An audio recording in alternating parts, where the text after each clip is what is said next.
यहाँ पे साइन कीजिए, यहाँ भी। We'll take care. Fine. You should not worry. आप वेट कीजिए। Listen, I want to relax. Don't worry. We'll take care of it.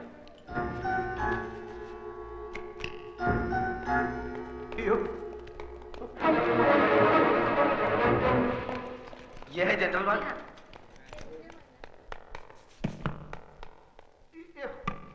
अरे आप अंदर नहीं जा सकते भाई साहब, ये ऑपरेशन थिएटर है। अरे मैं आपकी तकलीफ अच्छी तरह समझता हूँ। सर्जन अभी आते ही होंगे, उनका मेजर ऑपरेशन करना पड़ेगा, उसके लिए 2-3 घंटे लगेंगे। आप बैठिए।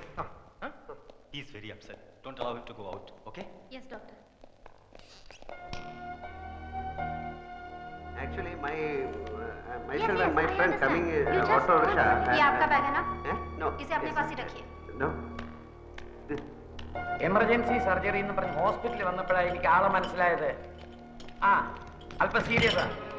വേണ്ട വർമ്മ സാറിനോട് ഇപ്പൊ പറയണ്ട, ഇവിടെ വരട്ടെ എന്നിട്ടാവാം. ഹസ്ബൻഡ് ഇവിടെ ഉണ്ട്, ഞാൻ കണ്ടില്ല. ആ വെളുപ്പിനുള്ള ഫ്ലൈറ്റിനല്ലേ എല്ലാവരും വരില്ലേ? അതാ നല്ലത്. ആ ഓക്കെ.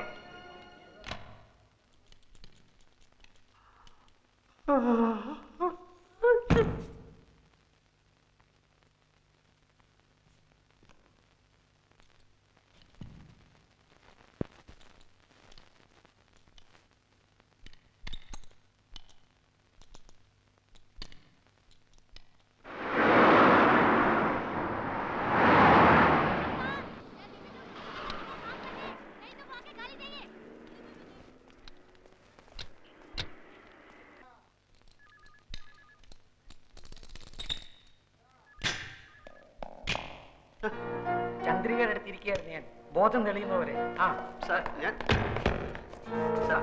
ആക്ച്വലി സാർ ഞാൻ ചന്ദ്രികയുടെ വീട്ടിൽ നിന്ന് എല്ലാവരും വന്നിട്ടുണ്ട്. സാർ ഞാൻ എല്ലാം തുറന്ന് പറയുന്നു. ഒന്നും പറയണ്ട, ഒക്കെ കഴിഞ്ഞു. വർമ്മ സാർ ആകെ തകർന്നിരിക്കുക. ഒന്നും പറഞ്ഞവരെ ഞാൻ അവരുടെ അടുത്ത് എന്ത് ചെയ്തു? ഞാൻ പറയുന്നൊന്ന് കേൾക്കണം സാർ. കുഴപ്പമില്ല, എല്ലാം ഞാൻ അവരോട് പറഞ്ഞു കഴിഞ്ഞു. ആൽഫി ഒന്ന് കാണണമെന്ന് പറഞ്ഞിരിക്കുക.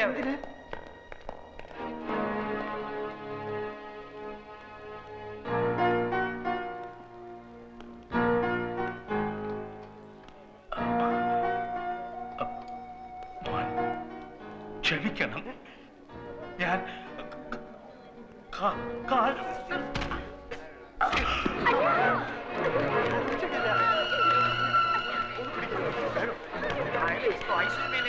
ഓക്സിജൻ തന്നെ.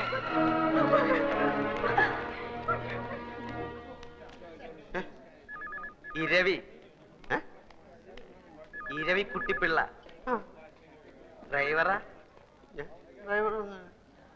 ഞാൻ അവരുടെ ഡ്രൈവറാ. ഞാൻ അക്കൗണ്ടന്റാ, ശങ്കരക്കുറുപ്പ്. എനിക്കൊരു കാര്യം പറയാനുണ്ട്. ഹെൽമെറ്റ്. Thank you. ആൽഫി വിളിക്കണു. ആൽഫിക്ക് ചന്ദ്രിയെ കാണാം, ഇപ്പൊ കാണാം. എനിക്ക് Sir, this Wait a minute. ഇവരുടെ കല്യാണം കഴിഞ്ഞാണോ? കല്യാണം 14-ാം തീയതി പറഞ്ഞേ. ഇന്ന് തീയതി 18 ആയില്ലേ? അപ്പൊ കഴിഞ്ഞു കാണും. എന്നാ കഴിഞ്ഞു. ഹസ്ബൻഡ് എന്നുള്ള കോളത്തിൽ ആ ഓപ്പറേഷൻ തിയേറ്ററിൽ ഒപ്പിട്ടിരിക്കുന്നത്. ആ ഇനിയിപ്പോ ഒന്നും ചിന്തിക്കാനില്ല, എല്ലാം കഴിഞ്ഞു. ചന്ദ്രകുഞ്ഞിന്റെ കാര്യം അല്ല ചേട്ടാ, ഒന്നും ചന്ദ്രകുഞ്ഞ് പറയാറായിട്ടില്ല. കൈയും കാലും ഒക്കെ തളർന്നിരിക്കുക. എന്റെ ഭഗവതി, കോടിക്കണക്കിന് സ്വത്തിന്റെ ഒരേ ഒരു അവകാശിയാ.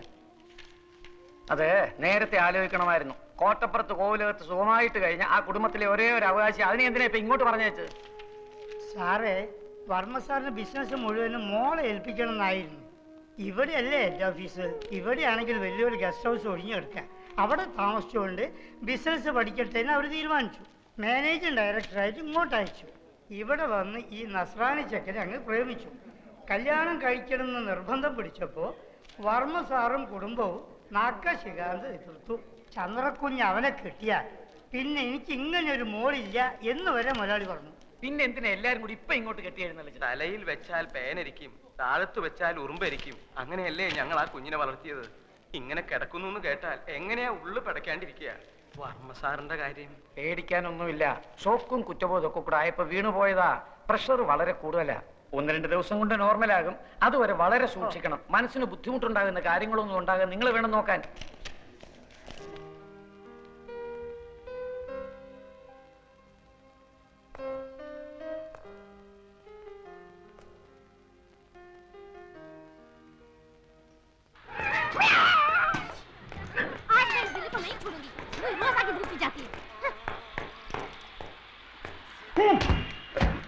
എവിടെയായിരുന്നു ഇന്നലെ രാത്രി മുഴുവൻ? ഇന്നലെ രാത്രി പാതി ചത്തൊരു ശവത്തിനെ നാട്ടുകാരെല്ലാം കൂടെ എന്നെ മടിയോട്ട് വെച്ചെന്നില്ലേ?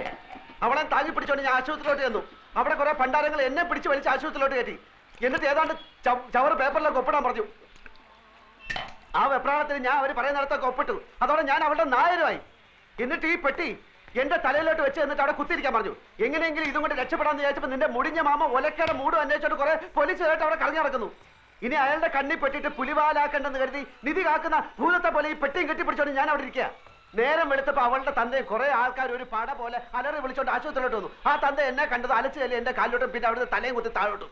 വെട്ടിയിട്ടവൾ ഒരു സൈഡിലെ പെണ്ണും അവസാനത്തെ വലിയ വലിച്ചോണ്ട് തന്ത അപ്പുറത്തും. ആ തക്കത്തിൽ ഞാൻ പെട്ടി എടുത്തോണ്ടെങ്കിൽ ചാടി. അവൾ ഏതാണ്ട് കോടീശ്വരന്റെ മകളാണെന്ന് പറഞ്ഞ അതിലുണ്ടോ ഇരുത്തി. നീ ആ പെട്ടി നോക്ക, അതിന്റെ അകത്ത് എത്ര രൂപയുണ്ടെന്ന് എനിക്ക് അറിഞ്ഞൂടാ. ചെറുതാണെങ്കിലും വിലയുള്ള പെട്ടിയാ. അകത്ത് കാര്യമായിട്ട് എന്തെങ്കിലും കാണാണ്ടിരിക്കില്ല. നിനക്ക് എന്റെ പേരറിയോ? അപ്പക്കുട്ടൻ നായർ. അത് പണ്ട്, ഇപ്പൊ ആൽഫി. ആൽഫി അതെന്തോ തിന്നുന്ന സാധനത്തിന്റെ പേരല്ലേ? അല്ല, അത് കുൽഫി. അതെ, കുൽഫി. ഇത് ആൽഫി, ആൽഫ്രഡ് ഫെർണാണ്ടസ്. ആ പെണ്ണ് തന്തയായിട്ട് പിണങ്ങിയിട്ട് പ്രേമിച്ച് കെട്ടിയവന്റെ പേര്. അപ്പൊ അവനോട് പോയി? ഈടെ അവനെ ആരും കണ്ടിട്ടില്ല. അതല്ലേ എല്ലാരും കൂടെ എന്നെ പിടിച്ച് അവനാക്കിയത്. എന്നാലും അവനവിടെ പോയി? ഈടെ അവനെ ആരും കണ്ടിട്ടില്ലെന്ന്. ഈ പെണ്ണ് മാത്രമേ കണ്ടിട്ടുള്ളൂ. അവള് കണ്ണും മൂക്കും തളർന്ന് നടക്കുന്നവന് വാ തുറന്നൊന്നും മിണ്ടാൻ കഴിയുന്നില്ല. എന്റെ ഗതികളല്ല എന്ത് പറയാൻ. എന്നാലും അവനവിടെ പോയി? അവനെ കണ്ടിട്ടില്ലെന്ന് പറഞ്ഞാ തുറന്നു. ഇതെന്താ വലിയ പെട്ടിക്കകത്തൊരു ചെറിയ പെട്ടി? വെട്ടിയല്ലടാ, കമ്പ്യൂട്ടർ.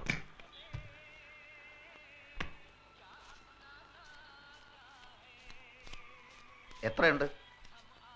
1100 പിന്നെ 20. അത്രേ ഉള്ളൂ?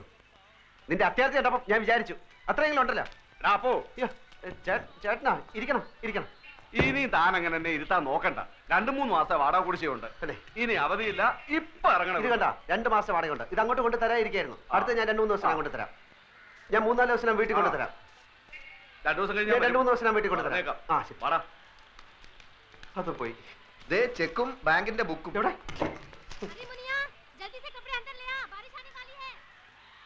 എന്റെ അമ്മോ, 23 ലക്ഷം അവളുടെ അക്കൗണ്ടിൽ ബാങ്കിലുണ്ട്. പടച്ചോനെ, 23 ലക്ഷം. ചെക്ക് ബുക്ക് ഉണ്ട്, നമുക്ക് എഴുതി എടുക്കാം.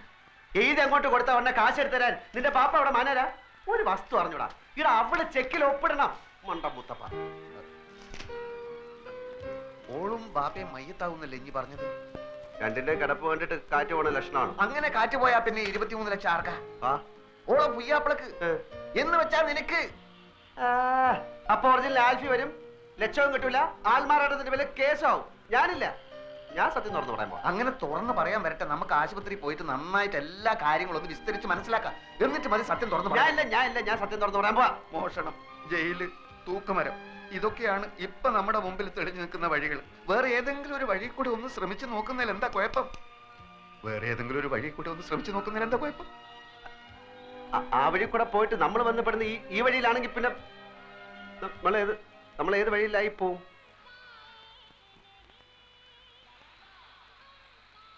പോയി നോക്കണോ?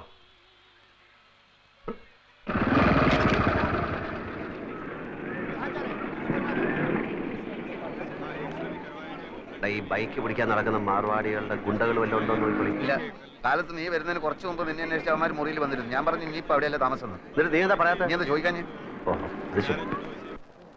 കണ്ട കോളിന് കുറെ കാലം കിടക്കണ്ടതാ. ആരെയും വെറുപ്പിക്കണ്ട. ബാഗിനകത്ത് മൂടി വെക്കാനല്ല, കാശും തന്ന് തന്നെ കണക്കപ്പിള്ള എന്ന് പറഞ്ഞ് ഇവിടെ കുത്തി നിർത്തിയിരിക്കണേ. ആവശ്യത്തിന് കൊടുക്കാനാ. ഇവിടുത്തെ പണിക്കാരെ ആരെന്ത് ചോദിച്ചാലും അത് അങ്ങോട്ട് കൊടുക്കുക. അയ്യോ, എവിടേക്കാ പോണേന്ന് വെച്ചാ പറഞ്ഞിട്ട് പോണ്ടേ. ഫോൺ നമ്പറും ഇല്ല, അഡ്രസ്സും ഇല്ല. എന്താ കാര്യം? വർമ്മ സാറ് ബോധം വന്നപ്പോ മുതൽ നിലവിളിക്കുക. ഞാനിപ്പോ അതിനെന്ത് ചെയ്യണം? ഒരച്ഛന്റെ വിഷമം മനസ്സിലാക്കണം. പറയുന്നത് കേൾക്കല്ലാതെ മറിച്ചൊന്നും പറഞ്ഞ് അങ്ങേരെ വിഷമിപ്പിക്കരുത്. ഞാൻ മോന് പുണ്യം കിട്ടും. വാ.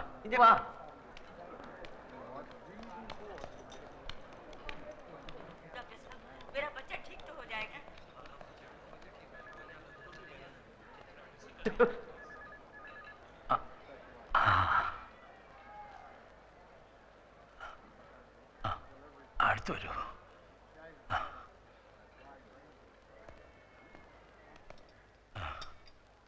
കണ്ണേ പൊന്നേന്ന് പറഞ്ഞു വളർത്തിയ കുഞ്ഞാണ്.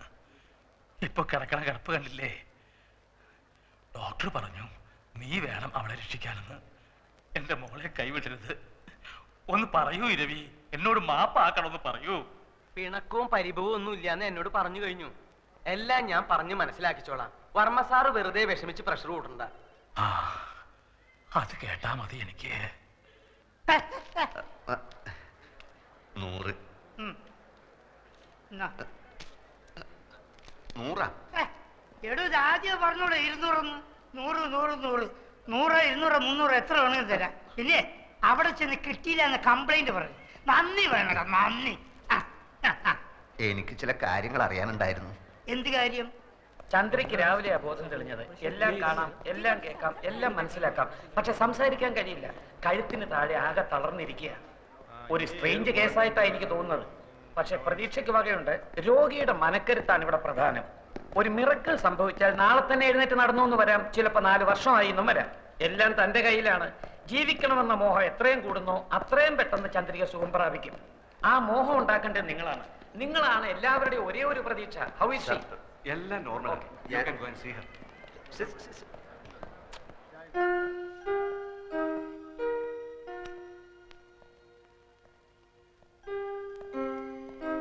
കൊച്ചെ എനിക്കൊരു കാര്യം പറയാനുണ്ട്. എല്ലാരും കൂടെ എന്നെ തെറ്റി. അയ്യോ എന്റെ മോൾക്ക് എന്ത് പറ്റി? അയ്യോ എന്റെ മോളെ, അയ്യോ എന്റെ ഗുരുവായൂരപ്പ, എന്റെ മോളെ കിടക്കുന്നത് കണ്ടോ? അയ്യോ എന്റെ മോളെ, അയ്യോ. ഞാൻ DSP സത്യപാൽ, പുതിയോർമ്മന്റെ അമ്മാവനാണ്. ഇതെന്റെ പെങ്ങളുടെ ഭർത്താവ് അഡ്വക്കേറ്റ് വേണു. പാലക്കാട് ക്രിമിനൽ പ്രാക്ടീസാ.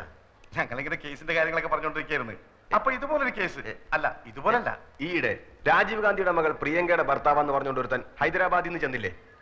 കോടതിയിൽ വരാൻ പ്രിയങ്കയെ കല്യാണം കഴിച്ചു എന്ന് പറഞ്ഞില്ലേ? എന്നിട്ട് അവന്റെ ഗതി എന്തായി? 5 വർഷം തടവും 10,000 രൂപ പിഴ. ഞാൻ പോട്ടെ, എനിക്ക് അല്പം പണിയുണ്ട്. എങ്ങോട്ടാ? ഓഫീസിലേക്ക്. അപ്പൊ ആൽഫ്രണ്ടിന് എന്തോ സ്വന്തമായിട്ട് ബിസിനസ് ഉണ്ടെന്ന് കേട്ടു. സ്വന്തമായിട്ട് ഓഫീസുണ്ട്. താമസം ഓഫീസിൽ തന്നെ. ഞങ്ങളൊക്കെ ഗസ്റ്റ് ഹൗസിലാ. ആൽഫ്രണ്ടിന് വേണേ അങ്ങോട്ട് വരാം. വളരെ വലിയ വീട്. ബിസിനസിന്റെ ആവശ്യത്തിന് ആൾക്കാർ വന്നും പോയി കാണാനും കേൾക്കാനും ഒക്കെ അവിടെ സൗകര്യമുണ്ട്. ഞാൻ പോട്ടെ. ധൈര്യമായിട്ട് പോയിക്കോ. ചന്ദ്രന്റെ കാര്യത്തിൽ എന്തെങ്കിലും തീരുമാനം ഉണ്ടാകുന്നവരെ ഞങ്ങൾ ഇവിടെ തന്നെ ഉണ്ടാവും. അപ്പൊ കൂടെ നമ്മളെല്ലാം അന്വേഷിച്ച് തേയില കച്ചവടവും തുണി കച്ചവടവും മില്ലും ഫാക്ടറിയും ഒക്കെ ആയിട്ട് പണം ചാക്ക് കണക്കിന് കയ്യിൽ വെച്ചിരിക്കുന്ന ആൾക്കാരാ. ആ പെണ്ണിനെ പറ്റി കാര്യമായിട്ട് ആർക്കൊന്നും അറിഞ്ഞൂടാ. ആൽഫി എന്നുള്ളൊരു പേരല്ലാതെ അവന്റെ ഉമ്മയാര് ബാപ്പയാര് കറുപ്പോ വെളുപ്പോ വീടേത് കൂടേത് ഒന്നും ഒരുത്തനും അറിഞ്ഞൂടാ. 14-ാം തീയതി രജിസ്റ്റർ കച്ചേരിയിൽ ഓൻ ഇവിടെ നിൽക്കാതെ വെച്ചിട്ടുണ്ട്. നമ്മൾ ഇവിടെ ചുറ്റിപ്പറ്റി നിന്നിട്ട് എങ്ങനെയെങ്കിലും ഓളെ ഒപ്പം എങ്ങനെയാന്ന് കണ്ടുപിടിച്ചാൽ മതി. 23 ലക്ഷം നമ്മളെ കീശ കിടക്കും മോനെ. ഓക്ക് വായി തുറക്കാൻ പറ്റാത്തിടത്തോളം കാലം ഒപ്പം അതല്ല നോക്ക് പറയാൻ പറ്റൂലല്ലോ. അതോടെ നമ്മളെല്ലാ കഷ്ടകാലവും തീരും മോനെ. പിന്നെ ആ കുള്ളം തടിയനില്ലേ, കഷണ്ടി ചെവി പൂടാ, അവൻ അയാള് വെറും ഡ്രൈവർ അല്ല. വർമ്മ കഴിഞ്ഞാ പിന്നെ ആ വീട്ടിലെ ഏറ്റവും കൂടുതൽ മടുപ്പ് അയാൾക്കാ. അയാളെ കയ്യിലെടുത്ത ഓളെ ഒപ്പി നമുക്ക് കണ്ടുപിടിക്കാം.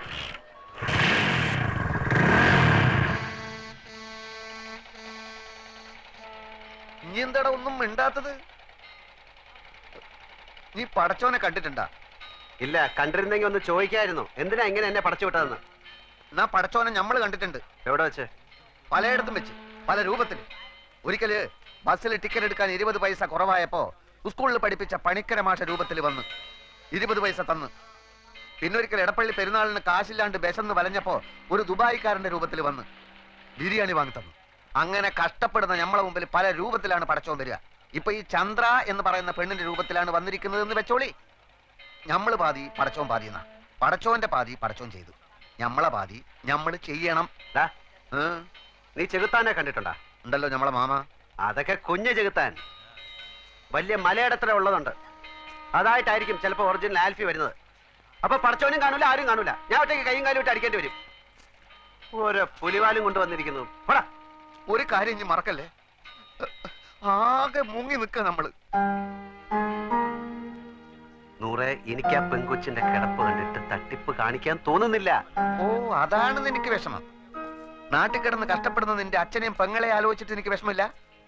എപ്പോഴോ കുറെ ഐസ് മുട്ടായി വാങ്ങിച്ചു തന്നൊന്നും പറഞ്ഞിട്ട് അതിന്റെ നന്ദി കാണിക്കാൻ വേണ്ടി നിന്റെ പിന്നാലെ ഇറങ്ങി തിരിച്ച എന്റെ ഇപ്പോഴത്തെ സ്ഥിതി ആലോചിച്ചിട്ട് എനിക്ക് വിഷമില്ല. എങ്ങാണ്ടെന്നോ വന്ന ഒരു പൂത്ത കാശുകാരി പെണ്ണിന്റെ കിടപ്പ് കണ്ടപ്പോ നിന്റെ ചങ്ക് നൊന്തുവല്ലേ. നമ്മളെ പെണ്ണിനെയും മാമാനെയും പറ്റിച്ചപ്പോ ഇല്ലാതിരുന്ന നിന്റെ ഈ വിഷമം ഇപ്പൊ നമ്മളെ കാണിക്കാനുള്ളതല്ലേ. 23 ലക്ഷം ഒറ്റക്കടിച്ച് മുങ്ങാനുള്ള പരിപാടിയാണെങ്കിൽ അത് പറഞ്ഞാൽ മതി. എനിക്കിന്റെ കാശ് വേണ്ട. നീ വലിയ പണക്കാരനാവുമ്പോ മാമേന്റെ പൈസ കൊടുത്തില്ലെങ്കിൽ ആ പാവം മൈമുനേന്റെ 3000 രൂപയെങ്കിലും കൊടുത്തേക്കണം. എനിക്ക് അവളെ കിട്ടിയിട്ടില്ലെങ്കിൽ സാരമില്ല. ആ പാവത്തിനെ പറ്റിച്ചാൽ നീ ഒരു കാലത്തും കുടം പിടിക്കില്ല. ഞാനും നീയായിട്ട് ഇനി ഒരു ബന്ധവുമില്ല.